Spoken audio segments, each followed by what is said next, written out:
who believe in what we believe in, and we have to stand up for what our ancestors have gone through and fight for us to be free and have free access to our country.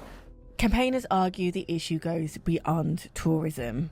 They say Jamaica's beach access laws still reflect a system that prioritises private interests over public use. The problem is that Jamaica's coastline is controlled by the 1956 Beach Control Act, which is a colonial law brought in before independence, but which hasn't been repealed.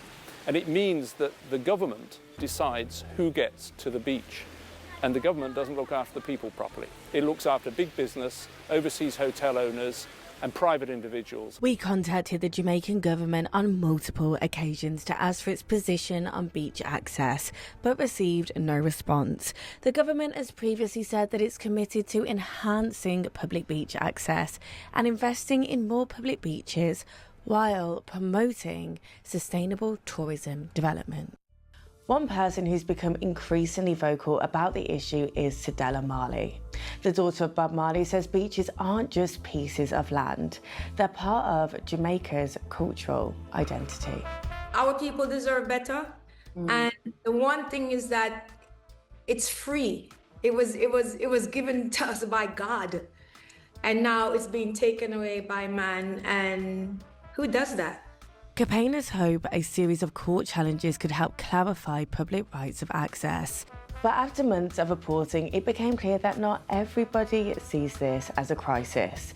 Some Jamaicans told us the debate is overblown, and others argue without private investment, many beaches would simply fall into decline.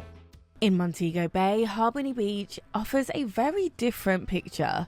The public beach has become a popular gathering place for residents and visitors alike. This conversation about free beaches, I think is kind of old.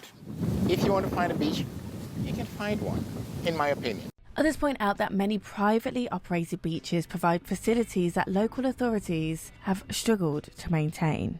Puerto Seco is often cited as an example. Once a community beach, it's now a managed attraction with restaurants, water sports, and an entrance fee. This paid beach manager claimed the developers are needed to protect beaches from theft and vandalism. Facilities that may be built, they go in and they steal all of the fixtures out of it. So it has to be managed for the value that we're giving persons when they come there. It comes at a cost.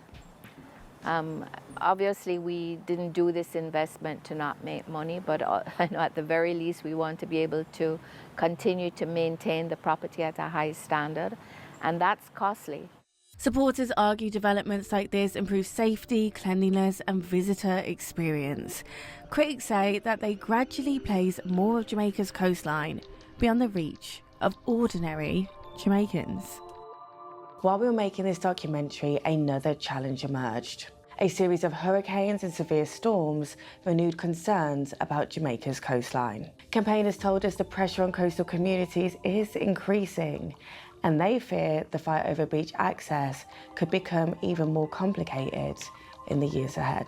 And using the Hurricane Melissa in a disaster capitalism way to now advance, there goes an objective to take valuable coastal lands. They propose this policy, which they are terming the Beach Access Management Policy of 2026. And in that policy, the government basically presents what its view on Jamaicans and their rights to their beaches.